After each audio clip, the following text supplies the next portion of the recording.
आज हम लोग अपने नेक्स्ट टॉपिक जो हम लोगों ने पढ़ा था और इसका एक वीडियो हम लोग पढ़ चुके हैं और बना चुके हैं। वो वीडियो हम लोग के पास किस चीज़ का है? रिलेशन। तो रिलेशन में हमने आपको कई चीज़ें बताई थी और उस रिलेशन के बिहाफ पे हम उसी के कॉन्टिन्यूएशन में ये वीडियो बना रहे हैं। अब ये टॉपिक एक्चुअली आपके क्लास 12th का टॉपिक है। क्लास 12th में आपके 4 मार्क्स का ये टॉपिक है। अभी जो आपका सीबीएसई ने अपना नया पैटर्न चेंज किया है उसमें भी इस टॉपिक को हटाया नहीं है और इस टॉपिक को आपको 4 मार्क्स के स्कोरिंग के साथ ऐड ही रखा हुआ है। तो इसलिए आप इस टॉपिक को बहुत ध्यान से देख लीजिएगा, समझ लीजिएगा और आप अगर इसको थोड़ा सा ध्यान से देखेंगे और इस पर आप प्रैक्टिस करेंगे तो 1, 2, 3 वीडियो जो भी हम इस पर बनाते हैं, अगर आप पूरी वीडियो को ध्यान से देख लेंगे तो आपको ये 4 मार्क्स आपके प्रिपेयर हो जाएंगे, ऐसा हम आपसे कह सकते हैं। और अगर आपको कोई प्रॉब्लम आती है तो आप कमेंट बॉक्स के थ्रू उसको ज़रूर हमको लिख के भेजा कीजिए। चलिए, तो आज हम लोग जो है टाइप ऑफ रिलेशन पे आते हैं। रिलेशन आप बहुत अच्छी तरह से जानते हैं कि रिलेशन में आप काफ़ी चीज़ों के बारे में जान चुके हैं, समझ चुके हैं आप हमारे पिछले वीडियो में। एक बार आप उसको ज़रूर जाके देख लीजिएगा। तो यहाँ पर अगर हम टाइप ऑफ रिलेशन पे आते हैं तो सबसे पहले हमें कार्टेशियन प्रोडक्ट के बारे में जानना ही होगा। कार्टेशियन प्रोडक्ट क्या होता है? जब दो वेल डिफाइंड कलेक्शन यानी set, well defined collection is called set. जब दो वेल डिफाइंड कलेक्शन यानी सेट को आपस में हम मल्टीप्लाई करते हैं तो उसके जितने भी पॉसिबल ऑर्डर पेयर्स होते हैं उनके कुछ एलिमेंटों का जो कलेक्शन करते हैं हम, उन कलेक्शन के बिहाफ पे कई बातें हमारे पास निकल के आती हैं। तो जैसे आपको एक सेट अगर हमने दे दिया capital A is equal to, suppose कीजिए आपको हमने दिया A कामा B, ठीक। अब अगर हमने दिया A कामा B और A क्रॉस A कहा तो यहां पर A क्रॉस A अगर हमने कहा बेटा तो A कामा B क्रॉस, यहां पे देखिएगा A B और इन दोनों का अगर आपने क्रॉस कर दिया तो A क्रॉस A, ध्यान दीजिए यहां पे आपके पास कितना आया A A, यहां आपके पास कितना आया A B, फिर कौन आपके पास आया B कामा A और यहां आपके पास कौन आया B कामा। तो अब आपको एक बात हम बता दें, इस अगर हम कोई भी रिलेशन कहते हैं R is subset of A cross A, तो इसका सीधा सा मतलब होता है कि इसको पढ़ा जाता है रिलेशन ऑन A, मतलब R is related from A to A। अब इसके कितने नंबर ऑफ रिलेशन हो सकते हैं बेटा, जरा उसको देखिए। तो नंबर ऑफ रिलेशन की अगर हम बात करें तो देखिए नंबर ऑफ रिलेशन पे अगर हम बात करें तो 2 to the power n A cross A, 2 to the power n A। अब इस क्वेश्चन में आपके पास n A की वैल्यू कितनी है बेटा? इस क्वेश्चन में आपके पास n A की वैल्यू 2 है, तो यहां पर आपके पास कितना निकल के आएगा 2 इंटू 2 यानी 2 टू द पावर 4। यानी कुल मिला जुला के हाउ मेनी रिलेशन, कुल मिला के हम लोग के पास कितने रिलेशन होंगे? 16 रिलेशन होंगे। कितने रिलेशन होंगे बेटा? 16 रिलेशन होंगे। इस 16 रिलेशन में से अब सब एक ही तो टाइप के नहीं हो सकते हैं, सबके नाम भी अलग अलग होंगे, अपने प्रॉपर्टीज के बिहाफ पे उनको अलग अलग नेमिंग करनी पड़ेगी। तो अब इन नामों के लिए तो कुछ पैटर्न और कुछ रूल रेगुलेशन हमको आपको बनाने पड़ेंगे। वो रूल रेगुलेशन हम लोगों ने क्या बनाए? हम लोगों ने नहीं बनाए, मैथमेटिशियन में मैथमेटिक्स पढ़ाने वाले लोगों ने, मैथमेटिक्स के जो रिसर्चर थे, जो मैथमेटिशियन थे, उन्होंने जो रूल बनाए उन्हीं रूल्स को हम लोग पढ़ रहे हैं, जिसमें उन्होंने जो सबसे पहली बात कही, जैसे अब मान लो इस रिलेशन में हम ऑर्डर पेयर का कलेक्शन करते हैं। अब जरा ध्यान से सुनो, जैसे मान लो हमने कहा A comma A, B comma B और ये रुक गए, एक रिलेशन ये बना। हमने कहा R2 A comma A comma B और B कामा B, ये कह दिया। R3 हमने कहा A कामा A और B कामा A और B कामा B, ये कह दिया। मतलब हम कुछ भी लेके इसको कनेक्ट कर सकते हैं। मान लीजिए हमने R4 कहा, केवल A कामा A लिया, तो अब इस डिफरेंट में कौन सा रिलेशन किस किस टाइप को होल्ड करता है, ये जानने के लिए हम लोगों को इन तीन नामों को रिफ्लेक्सिव, सिमेट्रिक और ट्रांसिटिव की बातों को जानना और समझना होगा। पहले हम लोग ये जान लें कि what is the meaning of reflexive relation, what is the meaning of symmetric relation and what is the meaning of transitive relation. अगर ये तीनों बातों को हम लोग जान गए तो उसके बाद किसी भी रिलेशन को हम ये देखेंगे कि इन तीन में से कौन कौन सी वो प्रॉपर्टी या कौन कौन से डिफिनीशन को फुलफिल कर रहा है। जिस डिफिनीशन को वो फुलफिल किया वैसी डिफिनीशन के बिहाफ पे हम उस रिलेशन का नेमिंग कर देंगे। ये कोई भी रिलेशन रिफ्लेक्सिव, सिमेट्रिक, ट्रांसिटिव तीनों हो सकता है, और अगर कोई रिलेशन रिफ्लेक्सिव, सिमेट्रिक और ट्रांसिटिव तीनों होता है तो उस रिलेशन को एक नया नाम दिया जाता है। क्या? आपको उसको कहा जाता है इक्विवेलेंस रिलेशन। कौन सा रिलेशन कहा जाता है? इक्विवेलेंस रिलेशन कहा जाता है। ये आपको क्लियर हो गया। अब लेकिन उससे पहले वो रिफ्लेक्सिव कब कहा जाता है, वो सिमेट्रिक कब कहा जाता है और वो ट्रांसिटिव कब कहा जाता है, इसको हम लोग जानने की कोशिश करते हैं। हम कुछ मैथमेटिक्स के रिलेशनों के बिहाफ पे जो हम और आप जानते हैं, उन नेमिंग में जो अपने अभी तक हम लोग क्लास 11 तक पढ़ चुके हैं, उनके बिहाफ पे उस चीज़ों की प्रॉपर्टीज़ के बारे में जानना शुरू करते हैं। तो चलिए आइए इसको ज़रा देखने की कोशिश किया जाए। तो यहाँ पर अगर हम आए बेटा, तो एक छोटा सा हमने इंट्रोडक्शन दिया। अब इस इंट्रोडक्शन के बिहाफ पे इसकी नेमिंग हम लोग अपने एग्जाम्पल प्रैक्टिस में करेंगे, लेकिन उससे पहले आपको ये कैसे डिसाइड हुआ है ये आपने समझने की कोशिश की। अब आइए देखते हैं यहाँ पर। जैसे यहाँ पर अगर हम बात करें तो हम लोग यहाँ पर अगर बात करते हैं तो जरा ध्यान दीजिएगा। एक छोटी सी बात के माध्यम से हम अपनी बात को आगे बढ़ाते हैं। एक रिलेशन आया हम लोग के पास, रिफ्लेक्सिव रिलेशन। देखो बेटा, रिफ्लेक्सिव रिलेशन किसे कहा जाता है? रिफ्लेक्सिव रिलेशन के लिए आप एक स्टेटमेंट लिख सकते हैं। क्या लिख सकते हैं? आप एक स्टेटमेंट ये लिख सकते हैं कि अ रिलेशन इज कॉल्ड, क्या कह सकते हैं आप? A relation is called reflexive. A relation is called reflexive if each elements of its set related to itself. मतलब कोई भी रिलेशन रिफ्लेक्सिव रिलेशन तब कहा जाएगा जब उस रिलेशन का हर element, each element related to itself, वो खुद के साथ रिलेशन होल्ड करे। अब कहेंगे कि सर ये तो स्टेटमेंट हो गया, इसको समझाइए जरा। तो समझाएंगे, देखिए कैसे कि अगर कोई भी एलिमेंट रिफ्लेक्सिव है तो यहां पर पहले इसका नोटेशन हम आपको समझा दें। इस नोटेशन का मतलब है कि A comma A belongs to R। इसको कहीं ऐसे भी लिखा जाएगा, A रिलेटेड टू A। अगर ये रिफ्लेक्सिव कह दिया गया तो A comma A belongs to R या A। अब A कामा A कहने का मतलब केवल A नहीं है, इसका ये मतलब होता है कि फर्स्ट एलिमेंट और सेकंड एलिमेंट दोनों एलिमेंट सेम होने चाहिए, दोनों एलिमेंट सेम होने चाहिए। अब जैसे एक रिलेशन, मैथमेटिक्स में एक रिलेशन स्टेटमेंट हम लोग शुरू से पढ़ते आ रहे हैं। वो रिलेशन कौन सा रिलेशन है? इक्वलिटी।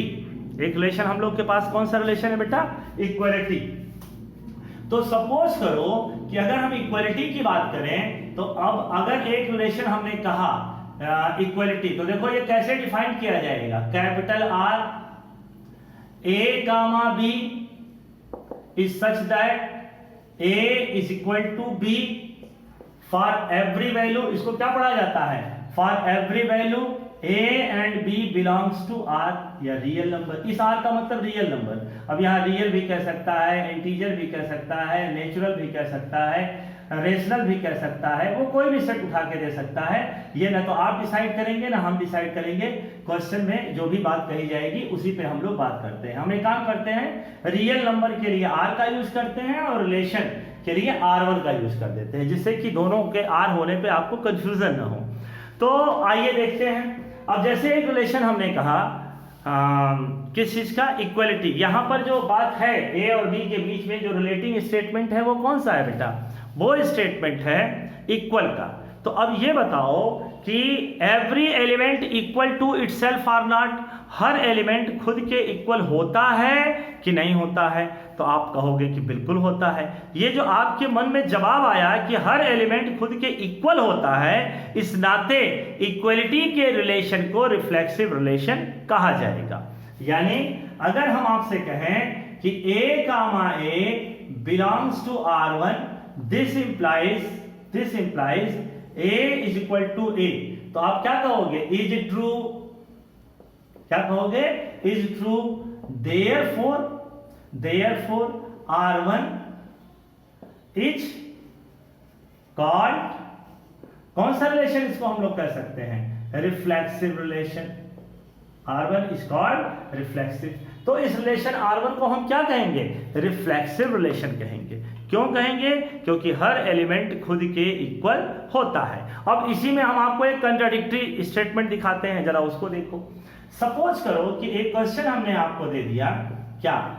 R2 के बारे में क्या कहा बेटा? R2 के बारे में हमने कहा कि A, B such that A is less than B। हमने क्या कहा? A is less than B। तो अब अगर A is less than B की हमने बात कहा, for every value A and B belongs to real number R। तो अब ये बताओ, क्या यहाँ पे A belongs to R2 अगर हमने कहा तो A related to A, क्या कोई नंबर खुद से छोटा होता है या बड़ा होता है? तो यहां पर क्या every number is less than itself? क्या ये कभी पॉसिबल है? नहीं। तो तुम कहोगे कि लेस देन का रिलेशन रिफ्लेक्सिव रिलेशन नहीं होता है। लेस देन का रिलेशन रिफ्लेक्सिव रिलेशन नहीं होता है, यानी कि उसमें वो एलिमेंट खुद के साथ वो रिलेशन होल्ड करना चाहिए। थोड़ा हम पैटर्न बदल के बात करते हैं। जैसे एक एग्जांपल हमने यहां पे सेलेक्ट किया, R3 में देखो हमने क्या कहा? हमने कहा L1, L2 is such that L1 parallel to L2 for every value L1 and L2 belongs to yes। अब कहोगे कि सर yes का क्या मतलब है? yes का मतलब है family of lines lies in space or in plane। वो आपने डिसाइड करोगे, वो क्वेश्चन में मेंशन रहेगा कि ये लाइन किसकी बात कर रहा है। वो लाइंस इन प्लेन कह रहा है कि इन स्पेस कह रहा है। तो जैसा भी कहेगा उस हिसाब से हमारे डिसीजंस होंगे। यहां पर हमको ये बताओ आप कि L1 पैरेलल टू L1, क्या कोई लाइन खुद के पैरेलल होती है? अगर होती है तो क्या L1, L1 को हम R3 कह सकते हैं? और अगर कह सकते हैं तो R3 इज रिफ्लेक्सिव। अब ये देखो थर्ड, यहां से आपको ये बात समझ में आ गई होगी कि अगर यही बात परपेंडिकुलर टू के लिए कहते बेटा तो क्या कहते? अगर कोई लाइन क्या खुद पे परपेंडिकुलर होती है? नहीं होती है। इस नाते परपेंडिकुलरिटी के रिलेशन को हम रिफ्लेक्सिव रिलेशन नहीं कह सकते हैं। तो हमें लगता है कि रिफ्लेक्सिव हम और आप ठीक से डिस्कस कर चुके हैं। अब आगे बढ़ते हैं हम एग्जांपल्स में, थोड़ा सा और आगे बढ़ते हुए रिफ्लेक्सिव रिलेशन के बाद हम थोड़ा इसमें और आगे बढ़ते हैं। बेटा जरा ध्यान दीजिएगा, हम बात करते हैं सिमेट्रिक रिलेशन पे। हम किसकी बात करते हैं? सिमेट्रिक। तो यहां पर यह होता है if A, B belongs to R, this implies B, A also belongs to R। या इसको इस तरह से भी लिखा जाता है A related to B implies B also related to A। यानी A अगर B में पाया जा रहा है तो B भी A में पाया जाएगा। यहां से हम फिर कुछ एग्जांपल्स के थ्रू इसके डिस्कशन को आगे बढ़ाते हैं। तो जरा देखो ध्यान से, यहां पे एक रिलेशन हमने कहा R1 के बारे में जो बात हम लोग पहले कह रहे थे, A, B such that A is equal to B for every value A is equal to A and B belongs to capital R। तो अब ये बताओ कि अगर A is equal to B हमने कहा, हमने क्या कहा बेटा? A is equal to B, तो फिर हम इक्वलिटी की बात कर रहे हैं। तो बताओ A comma B belongs to R, this R1, this implies A is equal to B. If you change their order, अगर हमने उसके ऑर्डर को चेंज कर दें, हम ये कहें कि A B के इक्वल है, तो B A के क्या होगा? मतलब हम पोजीशन बदल के स्टेटमेंट को अगर चेक करना चाहें, तो अगर A B के इक्वल है तो B भी A के क्या होगा? इक्वल होगा।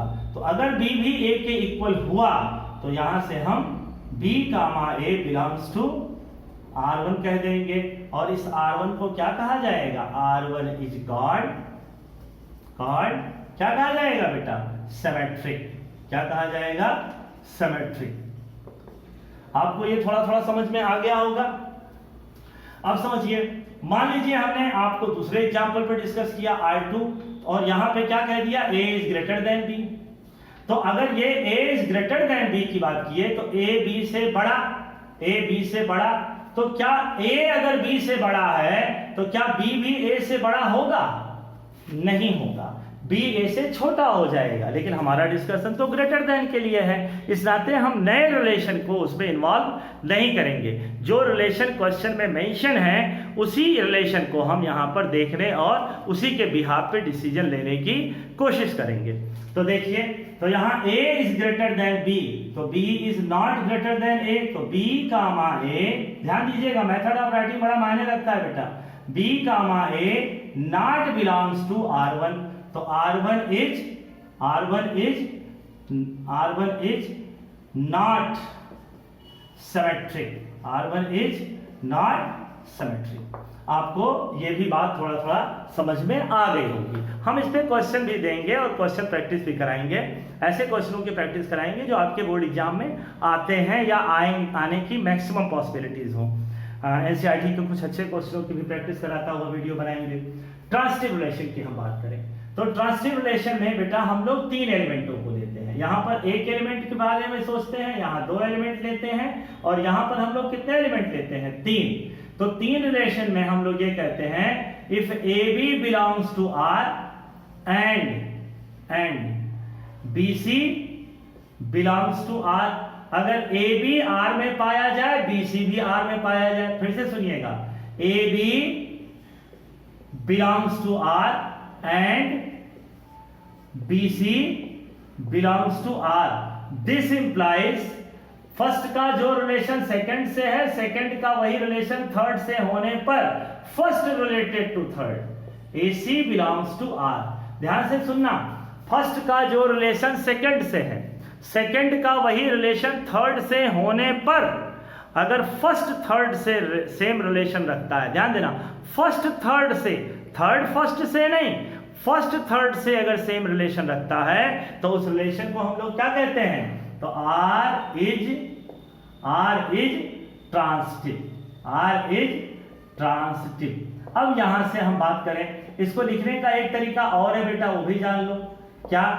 A related to B and B related to C, this implies A related to C।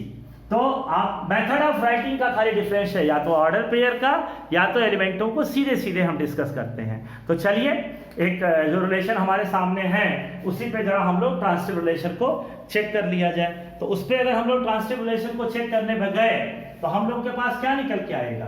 जरा ध्यान देना, A is greater than B। तो अब ये बताओ, यहां पर इसके सोल्यूशन में जानते हो, जब हम लोग ट्रांसिटिव रिलेशन चेक करते हैं तो ट्रांसिटिव चेक करते समय हम लोग हमेशा 3 एलिमेंट लेते हैं बेटा। तो 3 एलिमेंट, तो हम लोग यहां पे जानते हो क्या लिखेंगे? A B C belongs to real number. तो let A comma B belongs to R1 R2 मान लो, तो this implies A is greater than B। अब देखो, रिलेशन तो यही है कि फर्स्ट सेकंड से बड़ा है, B कामा C एंड, यहाँ एंड भी लगाना, ये सब मेथड ऑफ राइटिंग है, हम बार बार कह रहे हैं आपसे। तो यहाँ पे क्या करेंगे? A B से रिलेटेड है, B C से रिलेटेड है, तो B is greater then C। अगर A B से बड़ा, B C से बड़ा, तो A C से क्या होगा? डेफिनेटली बड़ा। तो इसका मतलब A comma C also belongs to R2। तो देयरफॉर R2 इज ट्रांसिटिव। ध्यान से सुनना बेटा, अभी आप देखे होंगे कि ये सिमेट्रिक नहीं था लेकिन ये ट्रांसिटिव हो रहा है, यानी कोई एक रिलेशन होल्ड करे तो बाकी से उसका कोई लेना देना नहीं होता है। हो सकता है कि रिफ्लेक्सिव हो लेकिन सिमेट्रिक ट्रांसिटिव ना हो, ये भी हो सकता है कि ट्रांसिटिव हो लेकिन रिफ्लेक्सिव और सिमेट्रिक ना हो, ये भी हो सकता है कि तीनों हो या कोई एक हो बाकी दो न हो, या कोई दो हो और तीसरा न हो। ये सारे पे बेस्ड क्वेश्चन हम खुद आपसे डिस्कस करते हुए नजर आएंगे। अब देखो हम लोग जो पहला रिलेशन सबसे आसान वाला लिए थे, इक्वलिटी वाला, जरा उसको देखो। इक्वलिटी वाले रिलेशन पे अगर देखा जाए हम लोग क्या बात करेंगे, देखो यहां पर a is equal to b कह दें हम, तो अब यहां से a comma b belongs to, मान लो R1 था, R1, तो this implies a is equal to b, b comma c, यहां पे इफ और यहां and, b comma c belongs to R1, तो b is equal to a b के बराबर, b c के बराबर। तो यहां पर अब ये देखो a b और b c, तो what about a and c also equal, this implies a comma c belongs to r, तो अब r नहीं R1, तो therefore R1 is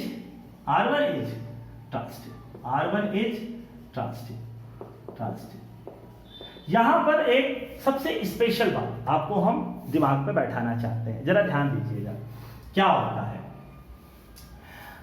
इसका भी नाम आपको हम बता ही दें इस बात में, ये सबसे स्पेशल बात जो ट्रांसिटिव रिलेशन के साथ होता है। ये ट्रांसिटिव रिलेशन के साथ कैसे होता है, सपोज करो कि एक रिलेशन है R4 और इसमें लिखा है केवल a कामा b, तो अगर हम तुमसे कहें तो जानते हो ये R4 नॉट रिफ्लेक्सिव, ये रिफ्लेक्सिव नहीं होगा, ये रिफ्लेक्सिव नहीं होगा। अब कहोगे कि क्यों ये रिफ्लेक्सिव नहीं होगा सर, इसलिए नहीं होगा कि इसमें a कामा a और b comma b not belongs to R4 है। या एक काम करते हैं, इसको पूरी बात को समझा देते हैं ठीक से। देखो R4 हमने कहा a कामा b और यहां पे हम चुप हो गए, तो आप रिफ्लेक्सिव में, तो आप कहोगे रिफ्लेक्सिव। सेकंड आप कहोगे सिमेट्रिक, और थर्ड आप कहोगे ट्रांसिटिव। तो यहां पर हम आपको समझा देना चाह रहे हैं कि ये a कामा a, देखो इसमें a और b दो एलिमेंट पाए जा रहे हैं, तो a कामा a मिलना चाहिए। क्या इस रिलेशन में a कामा a लिखा है? नहीं, इस नाते R4 इज नॉट रिफ्लेक्सिव। यहां देखो a कामा b R4 में पाया जा रहा है, लेकिन ऑर्डर बदलने पे b कामा a R4 में नहीं पाया जा रहा है, तो R4 इज नॉट क्या, सिमेट्रिक। लेकिन a comma b belongs to R4, represented R4 is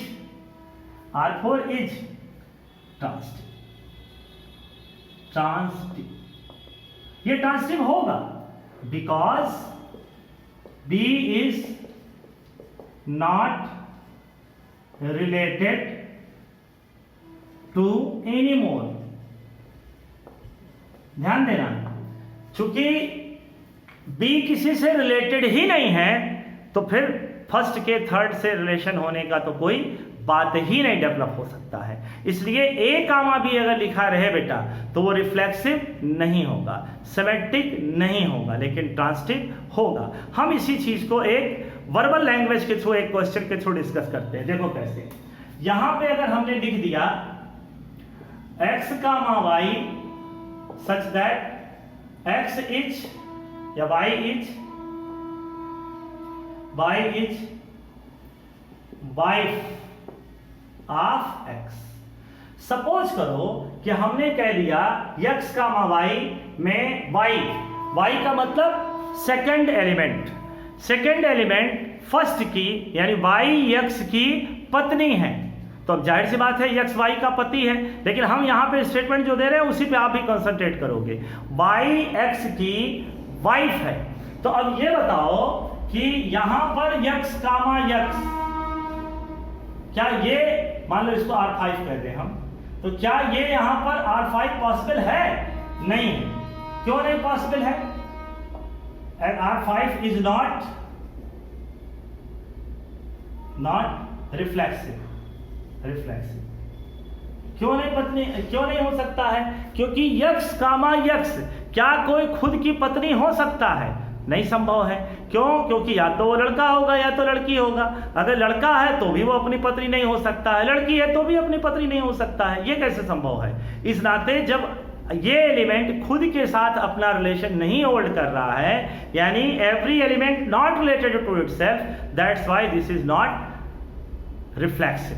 तो यानी यह y अगर x की पत्नी है, तो अगर हम सेम एलिमेंट ले लें x, तो x की पत्नी हो सकता है? नहीं हो सकता है। इसी प्रकार x अगर यहां पे हमने कहा, मान लो x, y, तो यहां पे देखो x, y belongs to R5, तो क्या कहोगे? y is wife of x, y is wife of x। y x की पत्नी है, x is not wife of y। तो therefore y, x not belongs to R5। तो R5 इज नॉट सिमेट्रिक। तो देखो y x की पत्नी है, तो अगर ऑर्डर चेंज कर देंगे तो अगर y x की पत्नी है तो क्या x y की पत्नी हो सकता है? नहीं हो सकता है। यानी ऑर्डर चेंज करने पर सेम रिलेशन होल्ड न होने के नाते इसको हम क्या नहीं कहेंगे? सिमेट्रिक नहीं कहेंगे, लेकिन ट्रांसिटिव कहेंगे। ट्रांसिटिव क्यों कहेंगे? इसलिए कहेंगे क्योंकि x, y belongs to R5 में R5 is transitive because y have no relation with other, y have not exist same relation with others, तो जरा ध्यान देना बेटा, y x की पत्नी है, लेकिन y फिर किसी के साथ वही रिलेशन होल्ड नहीं कर सकता। इसलिए y का जब पत्नी का रिलेशन, पति वो किसी का पति या कोई उसकी पत्नी नहीं बन सकता है, क्योंकि वाई जेंडर वाइज क्या हो चुकी है? लेडीज, जो किसी के साथ किसी के पत्नी या किसी के पति बनने के रिलेशन को होल्ड नहीं कर सकता है, यानी उसकी कोई पत्नी नहीं हो सकती है, क्योंकि वाई क्या हो चुकी है? वाई लेडीज में आ चुकी है। इस नाते चूंकि हो ही नहीं सकता, इस नाते इस रिलेशन को हम क्या कहेंगे?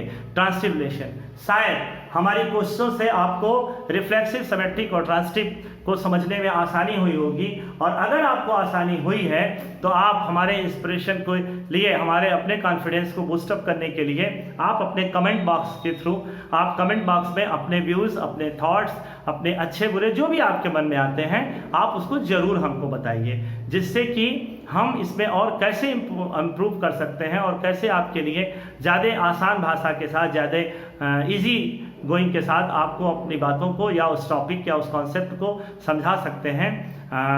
इसकी हम कोशिश हमेशा जारी रखें।